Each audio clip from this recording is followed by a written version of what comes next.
Ils sont 13h dans tous nos studios, même heure à Zan ou dans la veille, que ce soit à travers le canal 47 ou le www.espoir47.com ou encore sur l'application Espoir 47 Télévision ou encore sur le décodeur Strong où nous sommes en test. Vous êtes en direct et à l'heure du journal. Une réforme majeure en vue de l'obtention du casier judiciaire. Elle a été annoncée à l'issue du Conseil des ministres tenu ce mercredi. Vous aurez dans cette édition la réaction de certains de nos compatriotes. Les partis politiques et certaines organisations de la société civile donnent le ton pour la libération de Brigitte Adiamago Johnson et Gérard Adia, interpellés pour atteinte à la sécurité intérieure de l'État. Ils étaient devant la presse ce mercredi. Et puis, à l'international, le président ghanéen Akufo-Addo a été réélu pour un second mandat. Il devance son challenger principal, Dramani Mahama, de 4 points, lequel dénonce des fraudes. Et puis, toujours dans cette édition, vous aurez les échos de la visite de l'ambassadrice du Sénégal au Togo. Elle était chez la présidente de l'Assemblée nationale, Yawa Tega-Dibodi. C'était donc le titre de cette édition, madame, monsieur. Bonjour. Le parcours de combattant pour l'obtention du casier judiciaire, bientôt un mauvais souvenir. À partir d'avril 2021, l'obtention de ce document se fera en ligne. Décision prise à l'issue des conseils des ministres tenus ce mercredi. Le gouvernement veut éviter à la population les frais connexes liés à l'obtention d'un bulletin de casier judiciaire et pour ce faire, tout requérant à partir d'avril 2021 pourra l'obtenir à partir de son ordinateur ou de son smartphone en soumettant sa demande en ligne. Le Conseil a examiné une seconde communication relative à l'informatisation du casier judiciaire présentée par le ministre de la Justice et de la Législation. Cette initiative s'inscrit dans le programme de modernisation du secteur de la justice entamé depuis 2005 et qui aboutit notamment à la mise en exploitation effective de la chaîne commerciale au tribunal de première instance de Lomé. Face aux difficultés rencontrées par la population pour se faire délivrer un casier judiciaire, ce projet vise à permettre que la demande et l'obtention du bulletin soient totalement dématérialisées. Ainsi, tout requérant pourra se connecter via un smartphone ou un ordinateur pour soumettre en ligne sa demande, payer et obtenir le traitement de son casier judiciaire. Il s'agit ici d'un dispositif innovant qui s'inscrit dans la volonté du gouvernement de dématérialiser les principales procédures administratives et cette mesure, ce dispositif sera opérationnel dans toutes les juridictions dès avril 2021. Une initiative prise à l'issue du Conseil des ministres de ce 9 décembre, présidé par le chef de l'État, est fortement appréciée par la population qui se voit soulagée des tracasseries dans la quête de ce bulletin. Je suis très content de la décision du gouvernement parce que cela réduira nos déplacements et nous les prions pour sa mise en application. Donc nous sommes vraiment contents, très contents même. Parce qu'on souffre beaucoup de cela. Les casiers judiciaires allaient s'entasser alors que bon, le moment que nous traversons maintenant, c'est le moment des Covid-19. Donc aller s'entasser là-bas pour prendre son casier, vraiment, bon, c'est de la peine pour nous. Donc on est vraiment contents, très contents même. Cette décision du gouvernement rentre dans la droite ligne de la digitalisation des services promis par le Premier ministre Victoire Tomenga-Dogbé lors de la déclaration de sa politique générale devant les députés. Je vous l'annonçais dans les titres en fin de mission au Togo, l'ambassadrice du Sénégal au Togo était chez la présidente de l'Assemblée nationale, Yawa Tega-Dibodi.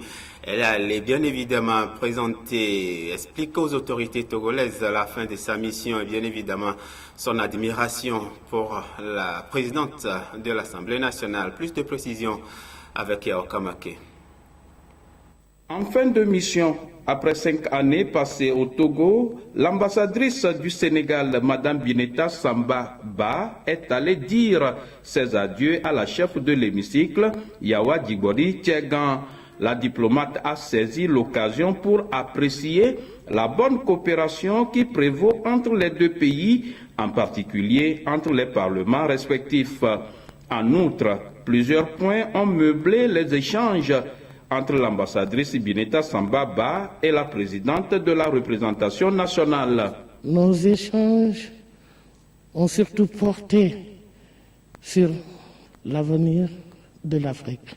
Au niveau de l'institution qu'elle préside, j'avais déjà, moi, commencé à penser avec une vice-présidente de l'Assemblée nationale du Sénégal et une autre d'ici, à créer un groupe d'amitié entre parlementaires togolais et sénégalais.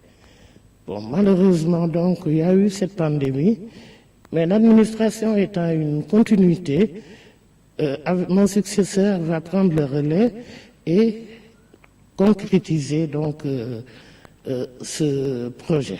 Les journées économiques sénégalo-togolaises étant déjà lancées depuis 2017, vous avez vu les opérateurs économiques sénégalais qui étaient là en 2018. La première édition a eu lieu à Dakar avec les opérateurs économiques togolais. Ces journées-là sont à pérenniser. Dans beaucoup de secteurs, les deux pays peuvent travailler ensemble pour une meilleure intégration. Ce fut également une opportunité pour Mme Samba Ba de rendre un hommage au président de la République, Faure Essosimna Gnassingbé, qui a toujours fait confiance aux dames en les plaçant au grand poste décisionnel du Togo, un pays qu'elle a qualifié d'hospitalier, de propre et d'attrayant. Restons dans les encablures de l'Assemblée nationale où le projet de loi relatif à la programmation militaire 2020-2021 et 2021-2025 a été adopté par les députés. C'était au cours de la 14e séance plénière de la deuxième session ordinaire. Par ce vote, le Togo entend renforcer sa lutte contre l'insécurité intérieure et extérieure. Pierre Poulet pour les explications.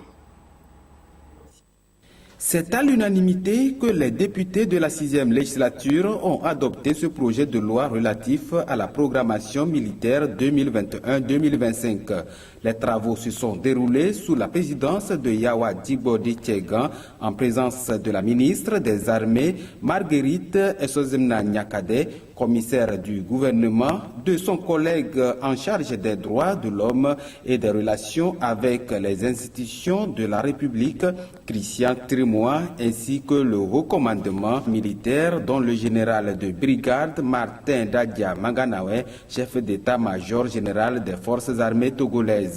La double ambition poursuivie à travers cet outil est de renforcer les moyens des armées pour remplir efficacement leur mission et de relever le niveau de défense du Togo. 8 articles composent le projet de loi adopté. La présente loi est pluriannuelle et reste un pan de chantier de la refondation des forces armées togolaises, entreprise il y a quelques années et dont l'une des ambitions est de renforcer les liens et la confiance entre les civils et les militaires. L'interpellation de Brigitte Diamago Johnson et Gérard Adia pour atteinte à la sécurité intérieure de l'État continue de susciter des réactions au sein de la classe politique togolaise. Ce mercredi, la dynamique Monseigneur Podro avec certaines organisations de la société civile sont revenues au cours d'une conférence de presse sur ces interpellations, appelant à la libération de leurs camarades. 20 partis et organisations de la société civile solidaires de Brigitte Diamago Johnson et Gérard Dossou Deux membres de la dynamique Monseigneur Poduro interpellés le 27 et 28 novembre pour atteinte à la sécurité intérieure de l'État. Réunis lors d'une conférence de presse ce 9 décembre au siège de la CDP à Lomé, les responsables de ces partis politiques et organisations de la société civile ont réfuté les accusations portées contre leurs camarades, appelant à leur libération sans condition. Les partis politiques et associations de la société civile sous-signés qui renouvellent leur attachement à la démocratie et au règne de l'État de droit exigent 1. La libération immédiate et sans condition de Mme Brigitte Kafu Adamago Johnson, de M. Yaomi Dodi Gérard Djossou et de tous les prisonniers politiques. 2.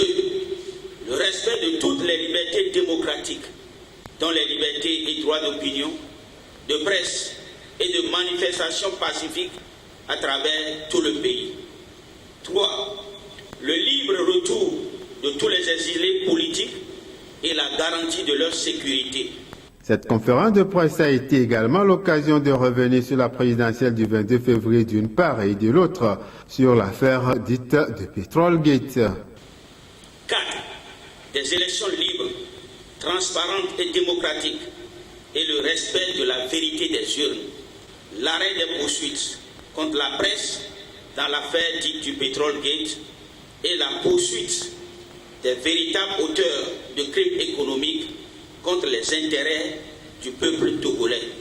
Ces partis et organisations de la société civile annoncent dans une synergie des actions futures pour exiger la libération de leurs camarades.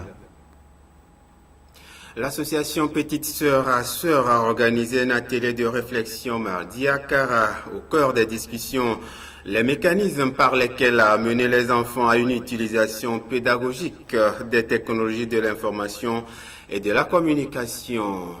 Yves Aguemont, depuis Kara, nous fait le compte rendu.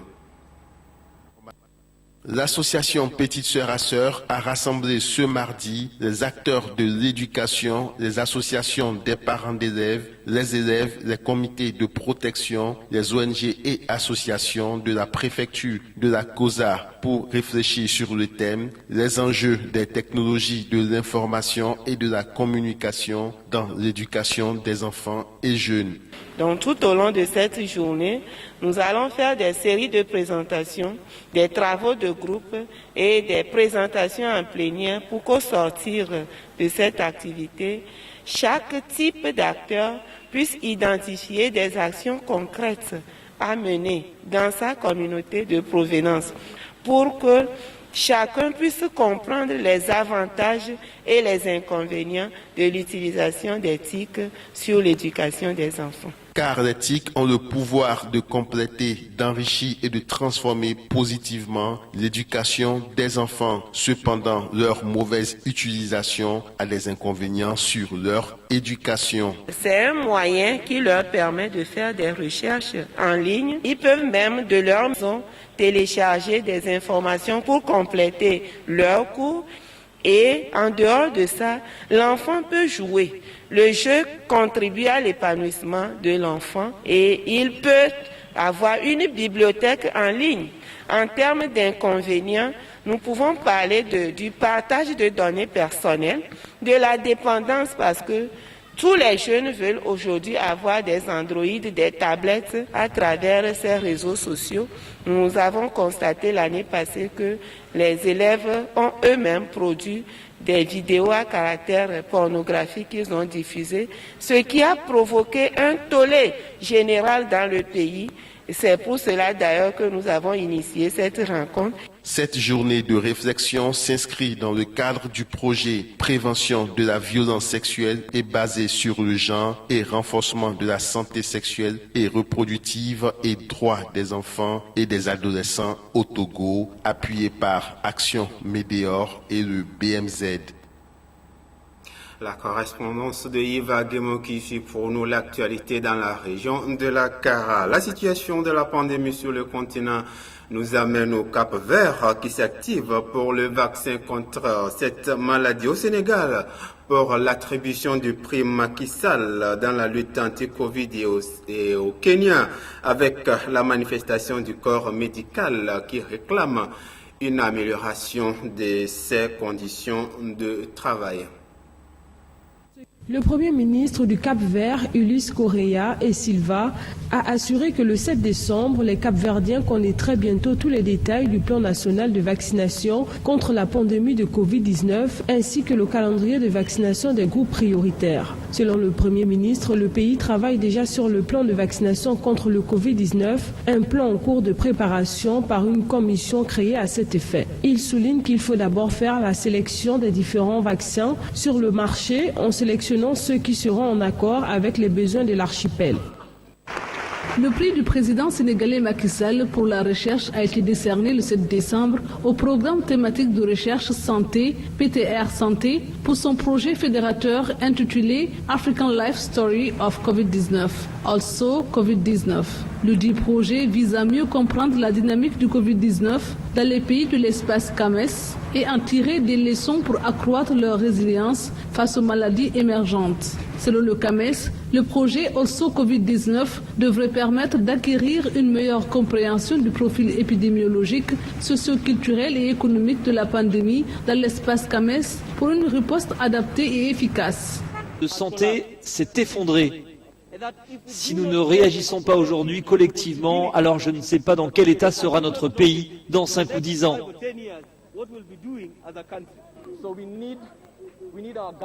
Nous avons besoin de notre gouvernement, nous avons besoin que chacun prenne conscience que nous faisons des sacrifices dans l'exercice de nos fonctions. Oui, nous avons prêté serment, mais il est important que nous soyons protégés, que nous disposions d'équipements de protection adéquats et d'une couverture médicale adéquate. Je suis ici pour honorer la mémoire de l'un de mes collègues, Stephen Mogusu. Stephen Mogusu, jeune docteur kényan, est la dernière victime de la pandémie de coronavirus. La victime de trop pour les professionnels de la santé qui demandent désormais des garanties au gouvernement. Près de 90 000 cas ont été officiellement recensés au Kenya et le virus de la Covid-19 a fait plus de 1500 victimes. Le combat contre le coronavirus mène également sur le terrain des tests. À cet effet, des tests rapides ont été élaborés en France pour permettre un dépistage rapide avec la disponibilité des résultats en seulement 30 minutes. Les petites boîtes ne finiront pas sous le sapin, mais elles vont sans doute s'arracher avant Noël. Elles contiennent les tests antigéniques réalisables en pharmacie et pour un résultat en 30 minutes. Dans cette officine à Limoges, 750 tests sont déjà là et la demande va vite être multipliée par 5 selon ce pharmacien. Depuis le début de la semaine où on nous dit est-ce qu'on pourra venir le 24 à 5, 6, donc c'est au moins la 3e fois qu'on me demande depuis ce matin. Donc je m'attends à ce qu'on appelle encore plus pour prendre rendez-vous pour le 24, même si c'est sans rendez-vous, les gens doivent être rassurés pour pouvoir passer des fêtes sereines. Ouais. Les tests PCR classiques risquent eux aussi d'être pris d'assaut. Dans ce laboratoire, on a prévu du personnel et des tests supplémentaires, mais cela ne sera peut-être pas suffisant. Entre les personnes symptomatiques et celles qui veulent se rassurer, les laboratoires pourraient être engorgés. On aura peut-être du mal à répondre à cette demande qui va être importante sur un temps réduit, puisqu'on envisage que ça soit, en tout cas c'est ce qui est demandé par l'ARS, sur les jours précédant Noël ou sur les jours précédant le 1er janvier. Donc sur 2-3 jours tester un quart de la population française, ça semble difficile. Avant de retrouver ses proches, les autorités recommandent de limiter les rassemblements privés et de ne faire un test qu'en cas de symptômes. D'après un sondage IFOP, plus d'1 Français sur 4 envisage de se faire dépister avant les fêtes. La situation au Togo, on note à ce jour 3151 cas confirmés, 2699 cas guéris et 387 cas actifs, ce qui font donc la maladie est donc 65 décès. On revient en Afrique après la France avec l'actualité politique. Nana Akufo-Addo rempile pour un second mandat à la tête du Ghana. Le président sortant a été réélu avec plus de 51% des voix obtenues. Un scrutin marqué par 5 décès dans des violences politiques. Le président réélu Nana Akufo-Addo a évité tout triomphalisme lors de ses premiers mots après l'annonce de sa victoire mercredi dès le premier tour de l'élection au Ghana avec plus de 51% des voix. Tout comme je l'ai fait depuis janvier 2017, je vous donne ma parole que je continuerai à travailler très dur pour construire ce Ghana prospère et progressiste auquel nous aspirons. Nana Akufo-Addo a même tendu la main à son principal adversaire, John Mahama, qui a recueilli plus de 47% des suffrages. Les deux partis, le NPP et le NDC, doivent travailler ensemble, en particulier au Parlement, pour le bien du pays. Le temps est venu pour chacun d'entre nous, indépendamment de nos affiliations politiques, de s'unir, de se donner la main, de se tenir côte à côte et de travailler dur pour placer le Ghana là où il mérite d'être. Les partisans de John Mahama ont pourtant du mal à accepter ce second échec au présidentiel, d'autant que le leader du NDC avait émis des doutes sur la régularité de l'élection. Les observateurs indépendants n'ont relevé pourtant aucune fraude. Cela n'a pas empêché quelques affrontements entre supporters des deux camps. 5 personnes ont été tuées et 19 autres blessées lors de violences liées à l'élection. Politique européenne, l'UE et le Royaume-Uni en discussion de dernière chance pour une sortie sur accord des Britanniques de l'Union européenne le 30 décembre prochain. Pour le moment, la rencontre entre Boris Johnson, le Premier ministre britannique, et la présidente de la Commission de l'Union européenne ne suscite pas d'optimisme. Au programme de leur soirée, une discussion en tête-à-tête et un dîner avec des négociateurs durant lequel ils espéraient avancer sur les nombreuses questions qui les opposent. Alors que le Royaume-Uni doit quitter le marché européen le 31 décembre, le Premier ministre britannique Boris Johnson a rencontré à Bruxelles la présidente de la Commission européenne, Ursula von der Leyen. Un rendez-vous de la dernière chance. Mais comme attendu, les négociations sur un accord post-Brexit n'ont toujours pas avancé, chacun campant sur ses positions. Dans un communiqué, la chef de l'exécutif européen a fait un bilan de cette rencontre.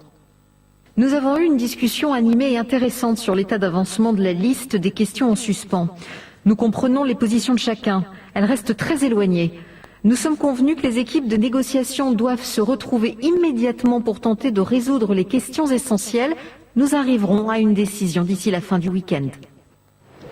Depuis des mois, les négociateurs tentent de rapprocher les positions britanniques et européennes. Bruxelles souhaite qu'à partir de janvier, le commerce avec Londres se fasse de la manière la plus équitable possible. Objectif, éviter que les entreprises d'un pays aient des avantages concurrentiels sur celles d'un autre. Pour éviter une concurrence déloyale, les Européens exigent une série de réglementations pour encadrer le droit du travail, l'environnement, les impôts, mais aussi les aides d'État. Les Britanniques, eux, ne l'entendent pas de cette oreille et souhaitent définir leurs propres règles. Un nouveau sommet se déroule ce jeudi ainsi que vendredi à Bruxelles avec les dirigeants des 27. Sport pour clore cette édition. Ligue des Champions, les 16 équipes qualifiées pour les 16e de finale connues depuis hier. Le PSG a confirmé contre Istanbul, Başakşehir corrigé 5-1, alors que le Real Madrid, lui, prenait la première place au niveau du groupe B en dominant le Borussia Mönchengladbach 2-0. La soirée aura commencé par ce geste fort, 24 heures après, joueurs et arbitres unis contre le racisme. 24 heures durant lesquelles le sportif est passé au second plan. Puis la rencontre a repris et le PSG a déroulé. Neymar était l'un des premiers à décider de quitter la pelouse mardi soir. Hier, il y est revenu éclatant et auteur d'un triplé. Il y a aussi eu le doublé de Kylian Mbappé qui retrouvait le chemin des filets en C1 pour la première fois depuis un an. Mbappé et Neymar, acteurs phares de ce succès 5-1 qui permet au PSG de terminer à la première place de son groupe. Le point final d'un match qui restera dans l'histoire. Karim Benzema qualifie le Real Madrid en 8e de finale de la Ligue des Champions. En inscrivant un doublé face à Mönchengladbach, il atteint les 350 buts en carrière. C'est seulement le 4e Français à atteindre ce palier après Thierry Henry, Roger Courtois et Michel Platini. Cette victoire 2-0 permet aux Madrilènes de terminer premier de la poule B devant leur adversaire du soir. Dans l'autre match, l'Inter et le Shakhtar se quittent dos à dos. Les Ukrainiens terminent donc 3e et sont reversés en Ligue Europa. Les Italiens sont éliminés des Coupes d'Europe. Un coup d'œil sur l'ensemble des résultats pour constater que dans le groupe A, le Bayern a honoré son statut de leader en concluant sa phase de poule par une victoire 2-0 sur le Lokomotiv Moscou. Que l'Atlético de Madrid a validé son ticket pour les huitièmes de finale en s'imposant sur la pelouse de Salzbourg, reversé en Ligue Europa.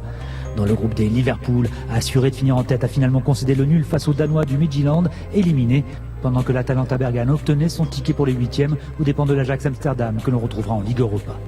On connaît maintenant tous les qualifiés pour les huitièmes de finale de cette Ligue des Champions et du même coup tous les adversaires potentiels du Paris Saint-Germain, le plus dangereux semblant sans conteste le FC Barcelone. Les bonnes choses ont une fin, les mauvaises en ont également une, alors soyez résilients au cours de la vie.